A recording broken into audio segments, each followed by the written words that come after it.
Alright, hello friends, and welcome in to another edition of Talking Sports at Work. I am your host, Eric Pursley. Today is Tuesday, June 4th. That means it's 9 more days until my birthday. I do not like my birthday anymore. But anyway, we are suffering through the dog days of baseball season right now. There's no basketball, there's no football, obviously. All there is, this is the worst sports period right now. And even though I've tried to get into baseball again, and I was a little bit into it last year, it's not doing it for me right now. And now Acuna's hurt and he's out for the season, and the Braves kind of have been a little bit disappointing even before he got hurt. Well, they went on that skid and then he got hurt, and so, it seems like now, it's the Phillies and the Dodgers at the top of the NL. And anyway, it's just, it was going to be a stretch. It was going to have to take effort for me to get into baseball anyway, and it's not working. So anyway, I've been watching a lot of wrestling with the kids. They have been super into wrestling over the last few weeks, and not much of the new stuff. I've been watching on Peacock all the old wrestling stuff from like the Attitude Era and the WCW days, and when in my opinion, wrestling was actually really fun and entertaining and good. I don't know that much about the new stuff, but Jack has a friend who's really into it, and so we learned some stuff that way, and we play the video game, and we learned some stuff about the new guys that way, and we did watch WrestleMania a while back. But anyway, so that's kind of taken a little bit of our sports interests, but you can't do a podcast on wrestling from the 90s, so there's not been that much to talk about. And so, now we're just kind of doing, I'm just kind of doing like maybe a show a week on here, and then, doing a little bit on YouTube here and there with the video games and whatever. And we've also been playing outside a lot lately. We opened the pool this year, which is just so wonderful, and I'm so happy and so excited and so just pumped about that we've got the pool open, because we hadn't opened it in a couple of years, 2 or 3 years actually. Excuse me. It was such a big part of my childhood, and now my kids are getting to share in that, and that's wonderful. So there's been a lot going on, and not as much time for sports watching and talking about, I guess. But anyway, there's still going to be some stuff going on, and I will say thank goodness for NBC Sports and Pro Football Talk, because no matter what else is going on, they are dedicated to finding whatever they can find to talk about in the NFL. I wish I could find a college show like that, like on a major outlet. I'm sure there are podcasts, but just something like on a major outlet on Sirius Radio, where I could just tune in like I can on NBC Sports to that in the morning. But anyway, we did have some things going. Do have some stuff to talk about. There's Justin Jefferson got some big money. The finals are now only 2 more days away. The Mavs and Celtics, and there is going to be a lot to talk about with that.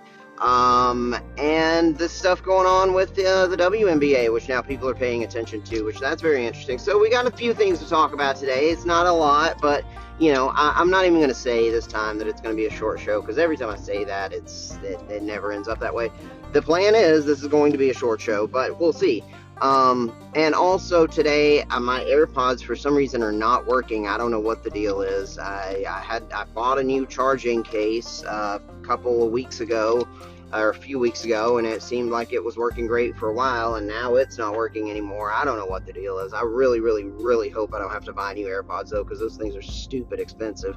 But for now, I'm just talking over the Bluetooth, and it seems like I did a little test, and it sounded fine, so hopefully it sounds all right on your guys' end. So yeah, that's our show for today. That's what's on the docket. A handful of stuff, plus whatever's going on in my mind, which been a lot lately. I've been on a weird, like, emotional, mental roller coaster lately. It's weird. But anyway, we'll talk and we'll dive into all that and talk about the few interesting sports things that are going on right now. And yeah, I'll be right back.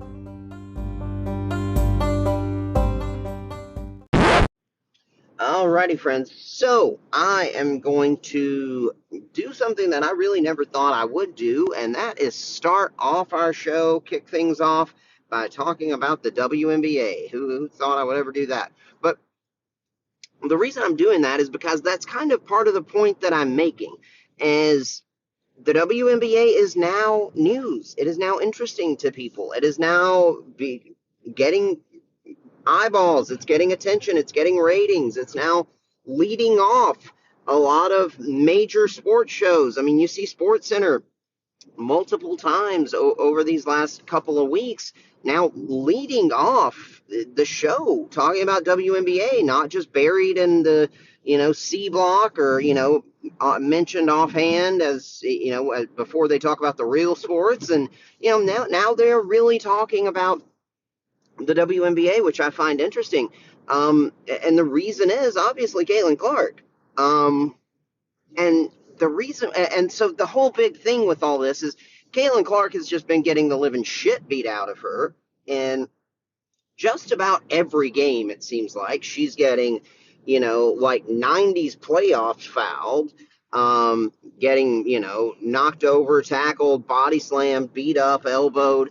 And that's one thing. That's whatever. I mean, you can, show this rookie that she's not going to be taking over your league, that, we've been here for a while, and, that this isn't going to be easy for you and all that. I'm fine with that. I think that's the way it should be. When there's this super highly touted rookie coming in and everybody thinks she's just going to take the league by storm, and these women are rightfully a little upset about that, and saying we've been doing this for a while, this ain't your game just because you showed up and you've done some things in college. But the problem that I have is the stuff beyond that, is the comments and the social media posts and all the stuff where these women are like actively like kind of talking shit about her, or putting her down and talking about how just the stuff beyond the court. That's kind of what I have the problem with, because I'm fine with you doing that to her within the game. Even sometimes the over the top, which I haven't watched any of it, I'll be honest, I still don't care. I cannot be. It's harder for me to watch women's basketball than it is for me to watch baseball. It has no appeal to me. I can't watch it. So I'll admit I haven't seen much of this, but God knows I've heard all about it. And so, as long as it's not like really over the line, like trying to injure somebody, I'm totally fine with the hard fouls. But when these women have this opinion and they're sharing this opinion publicly that this girl is nothing and blah, blah, blah, and they really actively like are against her, that's counterproductive. That's stupid to me. And the reason being because your sport is now getting much more attention than it ever has in the history in its existence. And there's only one reason, and it's her. And everyone knows that. So you can feel however you want to feel about her. You can, you can foul her. You can play tough defense on her. You can make sure she knows that this ain't going to be easy and all that stuff on the court. But when it comes to like actively like trying to keep her down and talk about her and make this whole point that this is our league and blah blah blah, we don't need her to be successful. Well, yeah, you kind of do, because you want to know why your salary cap is about to be raised probably more than it ever has in its history next year.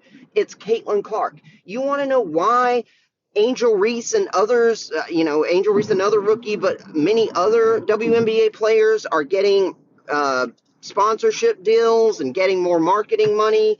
Why more eyeballs, more ratings, more seats in the more butts in the seats? It's Caitlin Clark. So to actively like be trying to keep her down and root against her and hate her is stupid and counterproductive, and it's the wrong mindset to have. Now again, foul her, play her tough, make sure she earns whatever she gets. I'm all for that. But you also need to be aware of the impact that she is having. The WNBA is not leading off Sports Center. It's not being talked about on Mad Dog and on NBC Sports. I mean, Dan Patrick right now, right before I started this podcast, Dan Patrick was talking about the WNBA. I was listening to the radio earlier today. Guess what? I heard at least on one show talking about the WNBA. Never, ever, ever, ever, ever has that been the case before. I mean, you might hear it mentioned off. I didn't even know when the WNBA season was until this year. Nobody cared. So the reason why all of this stuff is happening is because of her. So, feel however you want to feel about her, but don't fool yourself and belittle the impact that she is having on your game. And if you're actively going to try to keep her down, that's just going to hurt all of the rest of you. If you're happy with the status quo and having, arenas that are, like 20% full and, having crappy TV deals and never really being talked about as a major sport and not getting the big marketing deals, not getting big salary cap increases. Well, if you're happy with the way things are, all right, well then, yeah, keep beating up on Caitlin Clark. Keep trying to keep her down. Keep hating on her. Keep talking shit about her. But if you actually want your sport to become something meaningful, which make no mistake, it still is not by any stretch, not even close. It is not anywhere close to the NBA, to nothing's close to the NFL. It's nothing close to the NHL. It's nothing close to MLB. It's still not even in the same realm as any of these. It's not even close to college football or even college basketball, men's college basketball, in terms of the money it brings in. But you have the opportunity now to be part of the first real meaningful women's professional sport, like really being a thing, really being considered a major sport. Because, soccer's not going to do it here. We care about soccer, the women's soccer team in the Olympics, because they're always really good. But I don't even know if there is I'm sure there is some sort of professional women's soccer league here, but it sure ain't on TV. And, it's not a big deal. I mean, even Major League Soccer, nobody cares about. I mean, honestly, even that is probably a bigger deal than the WNBA, probably draws more money.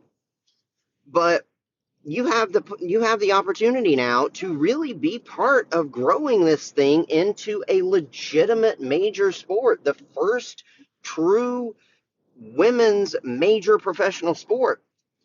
I mean, it's already the closest thing there is, but you could be part of bringing this to a new level. But she's going to be the one having to lead the way. And I'm not saying get out of her way. I'm not saying, to let her do her thing. I'm not even saying to not actively make it hard on her. You should do that. But to have this opinion that, we don't need her and that she's just, she's nothing special and blah, blah, blah. That's stupid. That's fooling yourself. I think you should hard foul her, make her earn it, all that stuff, but then also be aware off the court of the impact that this girl's having on your sport. Because nobody else, not Candace Parker, not Sue Bird, not Taurasi, no one has had the kind of immediate, meaningful, huge impact that this young woman has had on your sport ever. And she only has the opportunity to bring all of you up, to bring the sport itself up. Now she can't do it by herself, obviously. It needs to be as part of a thing, and that's a tough thing. I know that's a tough sort of thing to. I don't know what it's like with the WNBA and if they have I assume they have their own players union, but I know it's a tough sort of balance to have between like doing what's best for you as an individual, doing what's best for your team as a group, and then doing what's best for the sport as a whole. I know that it's hard to sort of balance all these things, but I would think that in the position the WNBA is in right now, with really the opportunity of huge growth unlike it's ever seen, I think they need to maybe keep that in mind and make that more of a priority than it has been. And is that fair for the women? Well, no, of course it's not. But that's the way, it's always been, and we're trying to fix that now. So you're going to have to maybe put some of your own uh, personal priorities just a little bit lower, even your team priorities maybe a tiny bit lower, in order to just realize that we need to prop up our sport. We need to prop up each other. And I know that's got to be a tough, seemingly at times impossible balance to have, but you got to do it, man. If you want the sport to grow, and it's on its way, but if Caitlin Clark flops, then nobody's going to care about the WNBA anymore. And from what I understand, she hasn't been doing great. She hasn't been, scoring a lot or being super successful in the league so far. And I'd say that probably has a lot to do with all the beatings she's been taking and all the defensive focus. And, maybe on the court, maybe they're proving that she's not all that. But again, it feels like there's got to be some sort of measurement of your priorities, and being aware that, yes, I need to worry about myself, my contract, my health, my success. I need to worry about my team's success. But we're in a position, just as a minor sport, we're not the NFL, we're not the NBA. We kind of also have to worry about trying to prop up each other and the sport as a whole to some degree. So, anyway, those are my thoughts. And I probably should have prefaced this for the entire segment by this. I don't know what I'm talking about when it comes to the WNBA. Maybe I'm just completely off base on all of this because I don't care about the WNBA. I am still not going to watch it. And it's not a sexist thing. It's just not something that interests me. I don't know. I hope it's not a sexist thing, but it's just not interesting to me. I hate golf. I was just talking about, I have to force myself sometimes to try to watch baseball. I don't like hockey, even though for some reason I should. Anytime I do watch hockey, it's always interesting and it's fun to watch, but it's just not something that appeals to me. Soccer, same way. Like, there are some things that I like, and it really comes down to pretty much football above all else, and then I like basketball. But women's basketball, I don't know if I even need to dissect all the reasons why. And maybe I'm not giving it a fair chance. I didn't watch the LSU Iowa game last year. That was such a huge deal. I didn't. I have not given it a fair chance. Maybe I should try to watch it again. Even when Candace Parker, even when the Lady Vols were on top of the world, I still would maybe watch like the national championship if they were in it, and that was it. It's just, I don't know. It's not interesting to me. So maybe I need to give it another shot. But my point is that I could be totally off base with everything I'm saying. But judging from an educated sports fan's perspective and the perspective of someone who is not involved, who does not, is not a fan, I just feel like there are things that they could be doing, or maybe they should at least be aware of the necessity to try to continue to build your league. And maybe you'll win over idiots like me eventually. I don't know. But anyway, those are my thoughts. They are probably worth absolutely nothing because, again, I don't know anything about the sport or, about that. But that's just my opinion. That's my take. I feel like maybe everybody needs to chill with not the on the court stuff. On the court, keep being rough with her, but hating on her off the court and not realizing what she's doing, maybe let's have a little self-awareness there. Anyway, I'm going to take a quick break and we'll talk about some sports that I am interested in.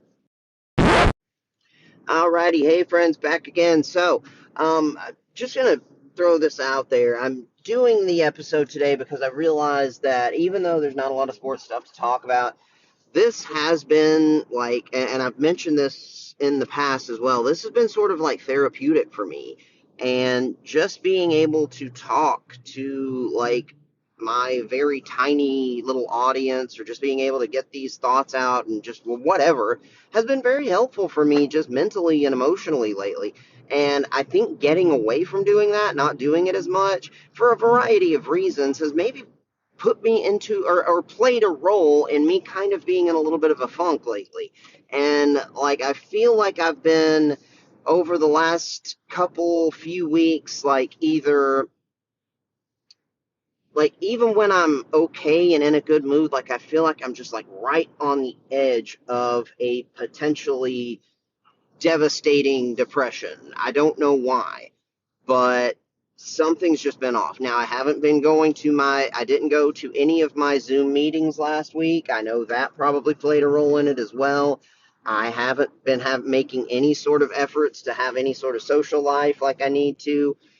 Excuse me, but I'm trying to get myself back on track with all that stuff as well. Now, I did work 6 days last week, and I did fall behind on my schoolwork, and I did, have the kids a lot, and so it's, there's only so much time, but I wasn't focusing on my priorities kind of got a little bit out of whack, and I maybe just wasn't focusing on my own well-being as much as I should, which I hardly ever, it's that's way down my list of priorities, but uh, it needs to be there somewhere. It needs to be relevant. I need to remember the things that are good for me, which are going to my meetings, which I did yesterday and I plan on doing today.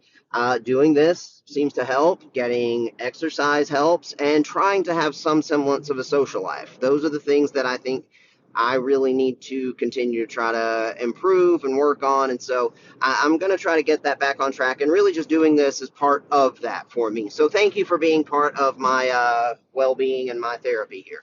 Anyway, with all that being said, we've got finally the NBA Finals are almost upon us.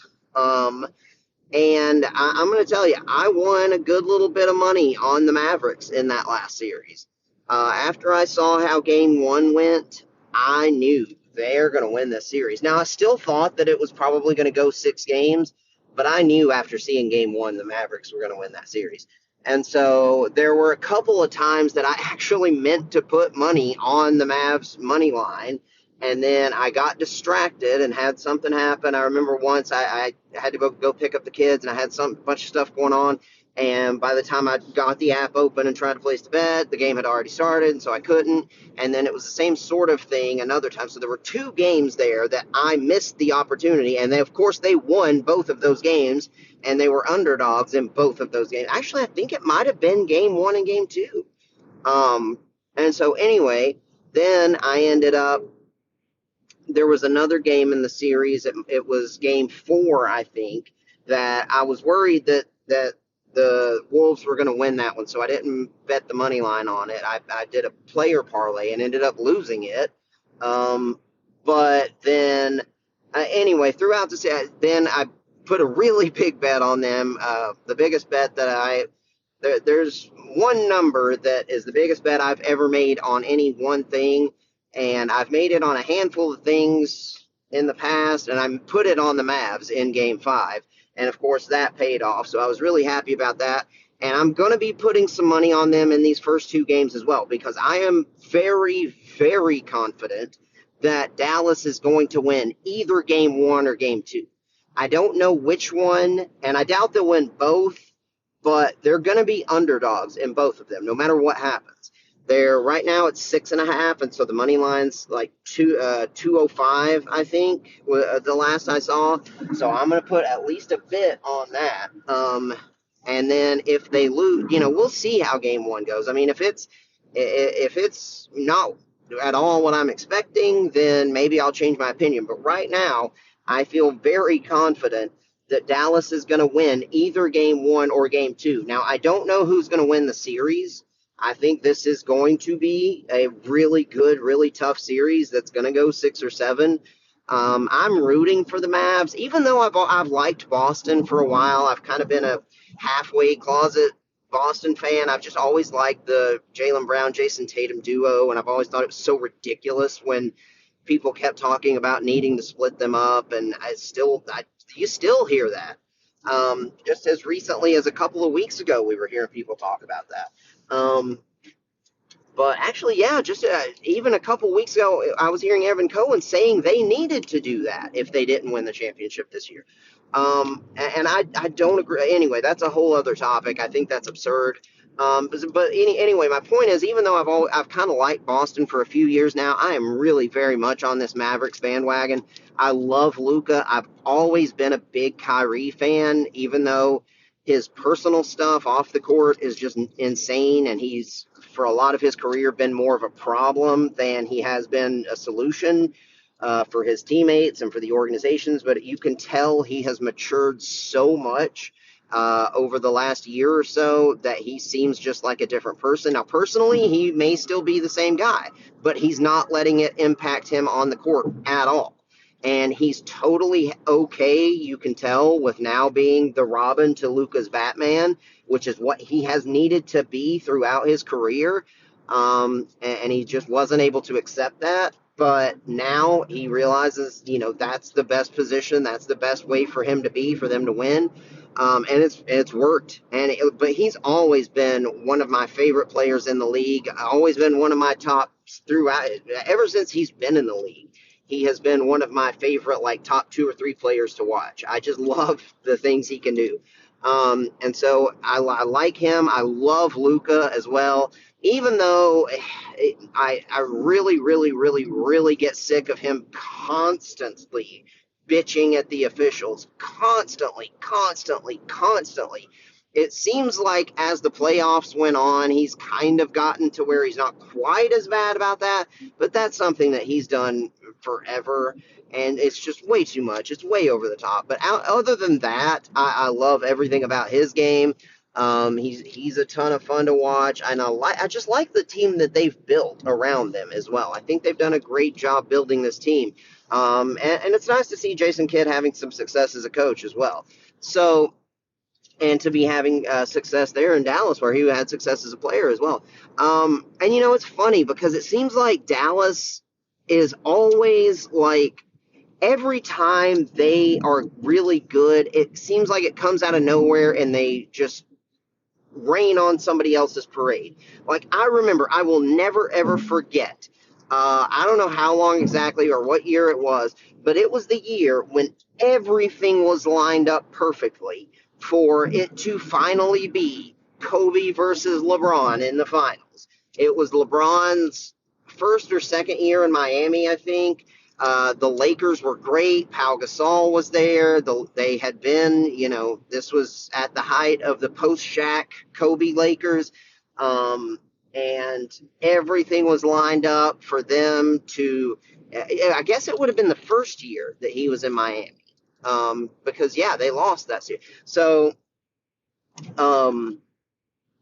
so anyway, everything was set up. LeBron's on this super team now. Kobe's got the Lakers looking as good as anybody. I mean, it's going to happen. We're going to have Kobe versus LeBron in the finals. And then what happens? Dirk and the Mavericks seem to come out of nowhere and just piss on everybody's parade. And they go and they knock the Lakers out in the conference finals. And then they go on and win the championship against LeBron.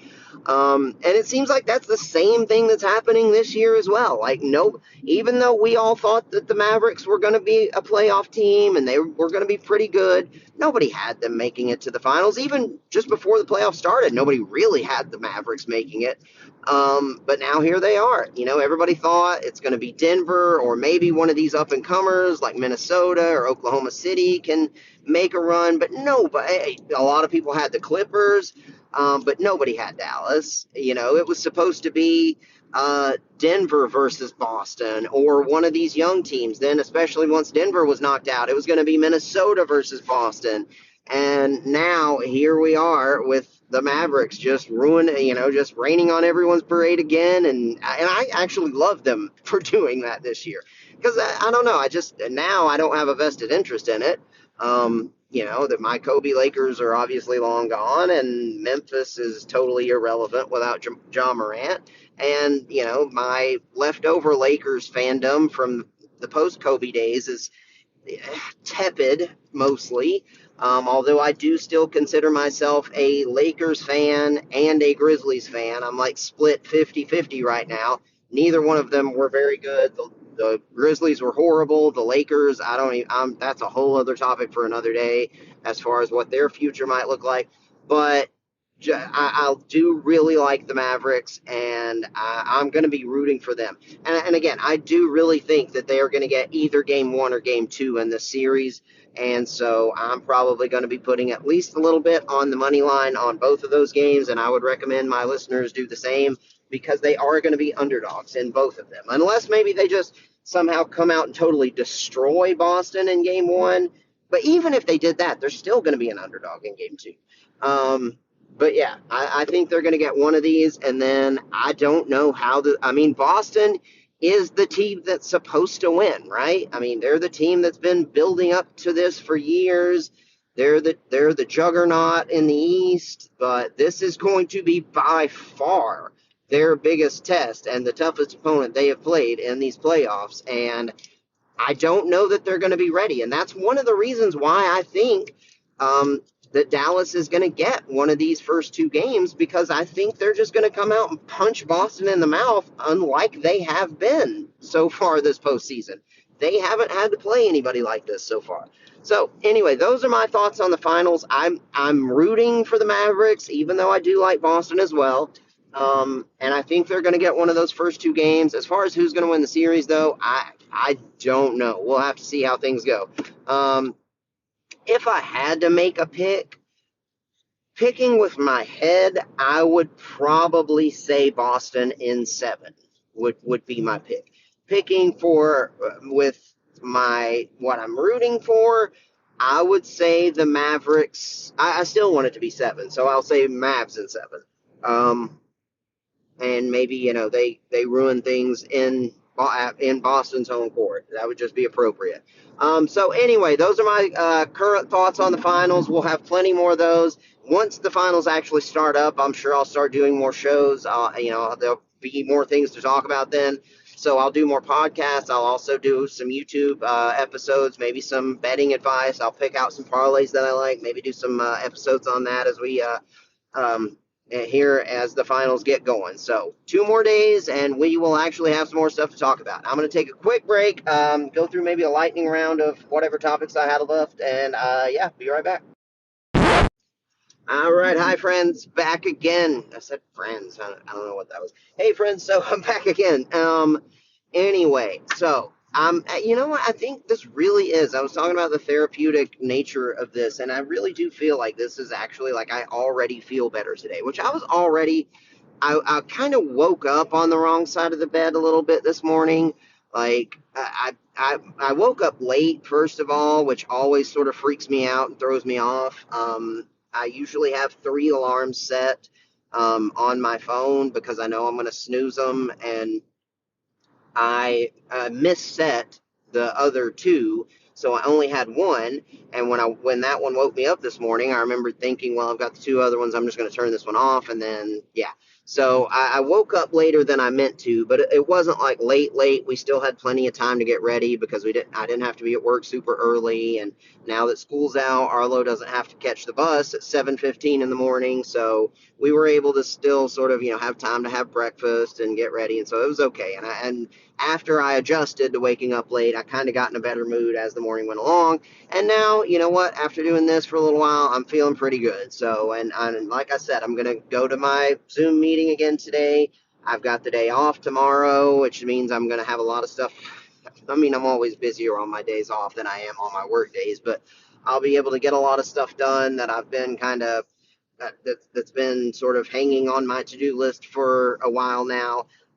So yeah, feeling pretty good. But anyway, got the last things to talk about are football related. Finally, Justin Jefferson got that massive contract, which was 4 years. I think it was 160 million with 110 guaranteed, which is just unbelievable for a wide receiver. But good for him. Anytime you see a deal like that, you just think, this is either going to, I mean, he deserves it. He's the best wide receiver in the game, but that is just so much money to invest in one player. But the other side of it is that anytime, every single offseason, we see these bigger contracts and they strike us as, wow, that's ridiculous. That's a lot of money. It was like that with the Titans, with Lloyd Cushenberry's contract and with the Calvin Ridley contract. Both of those, everybody said, wow, they overpaid for him. Well, no, the salary cap goes up every year, and especially this offseason, it went up even more than expected. So every year, these contracts are going to be higher. But even still, when we see these contracts, it's more money than we've ever seen, paid to this position or paid to, this type of player or whatever. It's always going to be higher than what we're used to seeing. And so every time we see it, it's always going to strike us as, oh my, wow, that's so much. That's way too much to give this guy. But in reality, that's just the way this stuff goes. Now, 40, what does that come to? It was like 40 million, right? Like 40 million a year for a wide receiver. That's a buttload of money. But he is the best in the game. And if you want to keep him, that's what it was going to cost. So the only alternative would have been to trade him, right? I mean, that's just the way this stuff goes. So you can look at it as, wow, he's overpaid, and that's a huge investment for a wide receiver. But the alternative was, to trade him. Now, you could have gotten a lot for him, obviously, but if anybody is going to be against trading a young superstar receiver because you're unwilling to pay him, it's going to be a Titans fan. We will be the first to raise our hands and tell you, pay that dude. Do not trade him. Oh, good God, I'm about to get into that again. No, I'm not even going to talk about it. John Robinson still is unemployed. Thank God for that. A.J. Brown, I do not blame him. I hope I've made that clear to you guys over the course of this. I have never blamed A.J. Brown for any of that. And all the Titans fans, or the few Titans fans who did blame him for the way things went, are idiots. He had nothing. It was not his decision. He wanted to stay in Tennessee, and he deserved every dime of what he was asking for. It was John Robinson being an idiot and now an unemployed idiot for not being willing to make that deal. So, I will be among the first to tell you, if you've got a young superstar receiver, pay him. Do not trade him. Honestly, if things had gone, if you just think about the impact A.J. Brown had when he was on the field for the Titans, because we were able to see the difference even that year prior. He missed a couple, the handful of games that he missed, the offense was nothing. But then as soon as he was back in the offense, it was a pretty good offense again.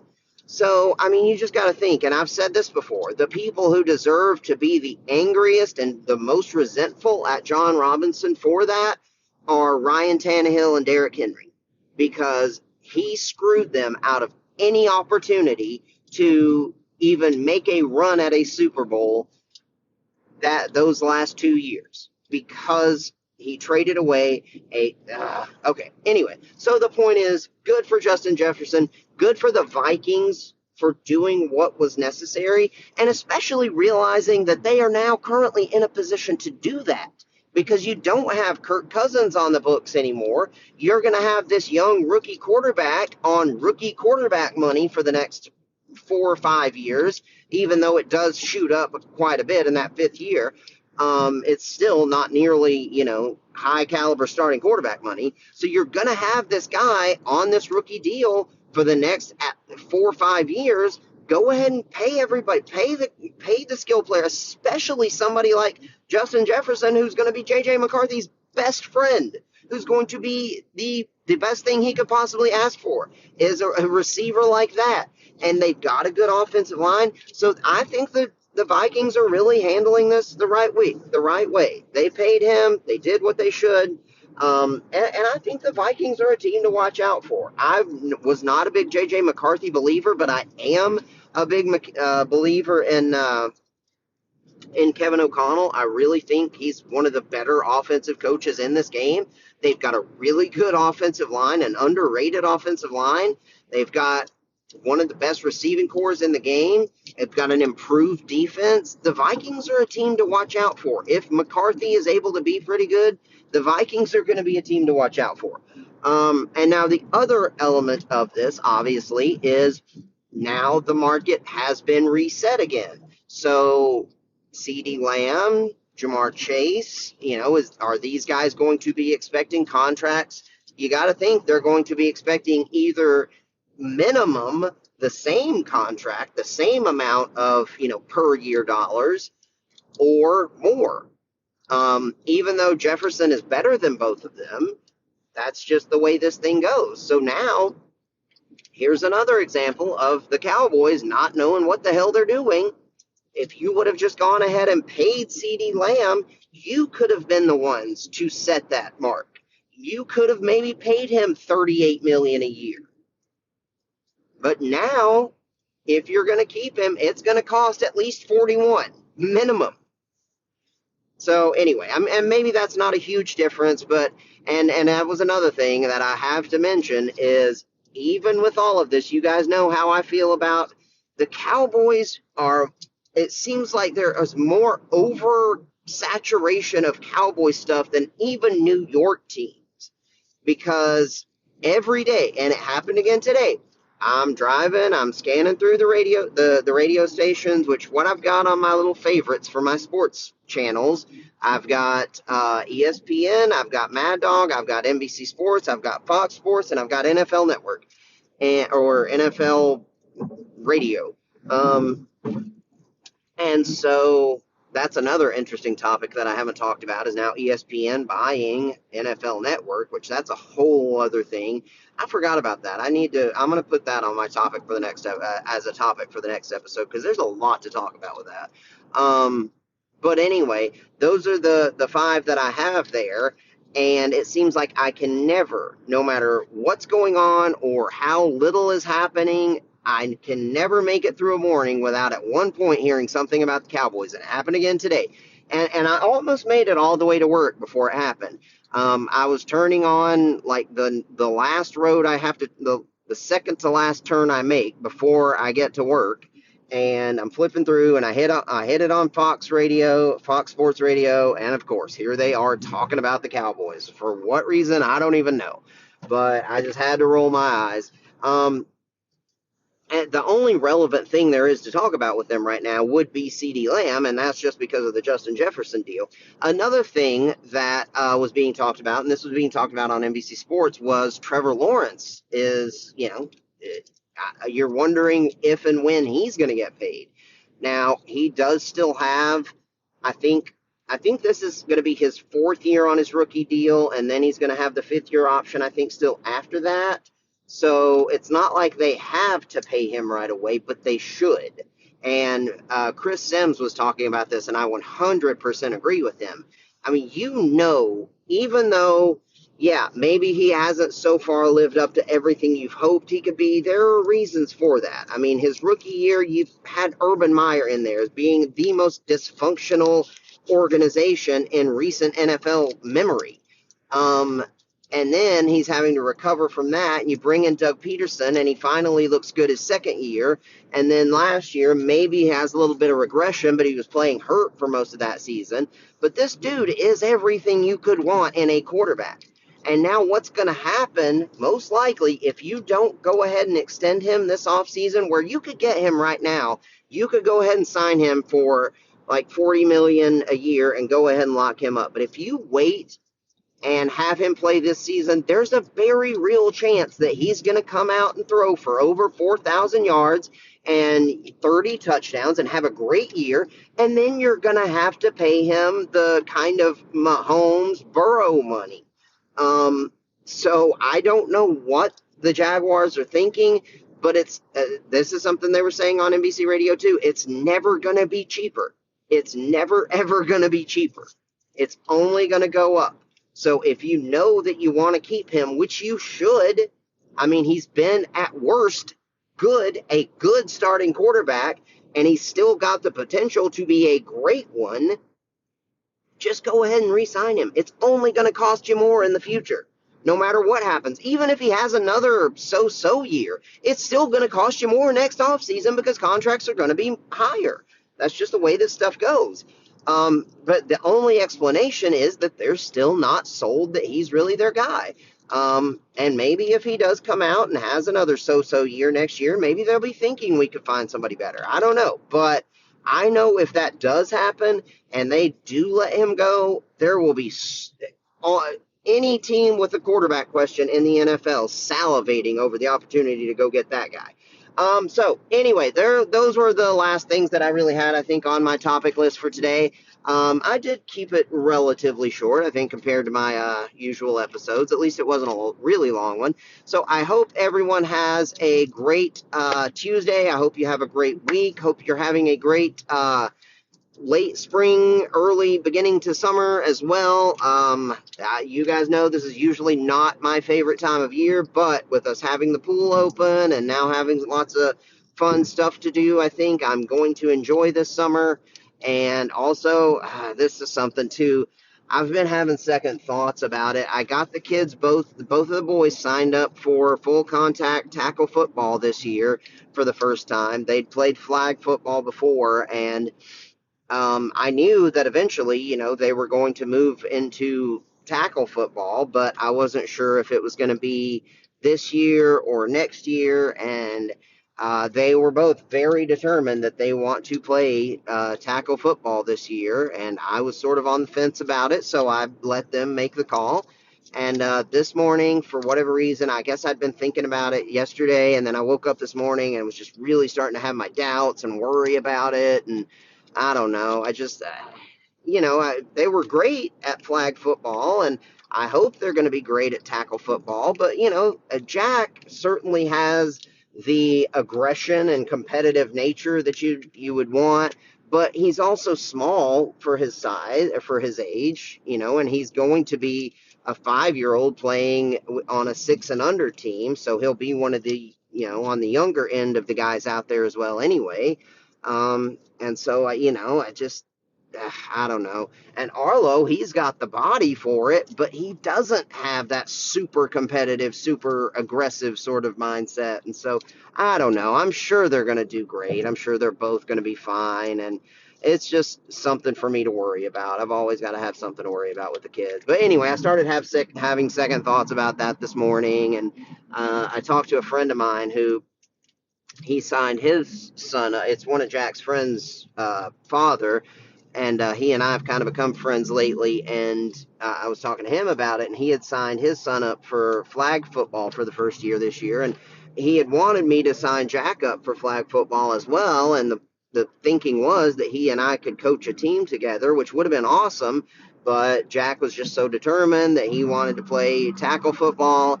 And plus, I'm not certain that I will have enough time, even though, I would need to prioritize and make time and make it, it would be enough of a priority that I would have to figure it out. But it would be really hard on me to try to dedicate enough time to coaching a team. So there's that. But anyway, I did still sign up to be an assistant coach for his tackle football team. So we'll see if anything comes of that.